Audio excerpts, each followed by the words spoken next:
this could have been avoided, but it's obvious that there is a very acute shortage of dollars in the system, and that is just the bottom line.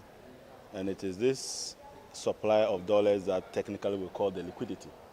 So once you don't have enough dollars in the system, and people need the dollars to transact their business, obviously the price of the dollar would go up. And so we are having a major challenge to do with monetary policy that is not trying to address this huge shortage of the dollar.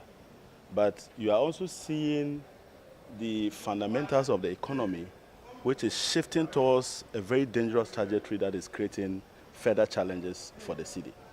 And I'll explain to you why. The first one is that the central bank is supposed to have a certain stock, we call it the reserves of dollars, said that anytime we have shortages in the market, they can intervene in the market. And that's what we call the net international reserves.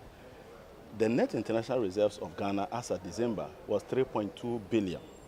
Now, 3.2 billion can only cover, if you look at the amount of imports of foreign currencies that we need, it can cover just about 1.8 months. I would say 1.6 months. That means we don't even have enough dollars in the system to cover our imports for 2 months.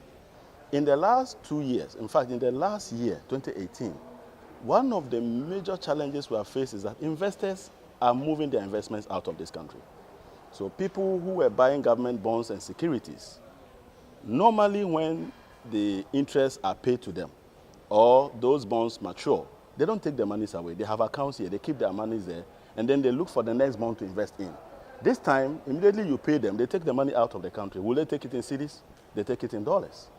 Okay. And why are they doing that? They are doing that because the interest rates that we are offering them is unattractive, given the interest rates that now exist in other countries. So if you, the central bank governor, you come to tell us that you have cut the policy rate, and the reason why people are running away from you is because your interest rate is low, and you cut the policy rate, they won't come.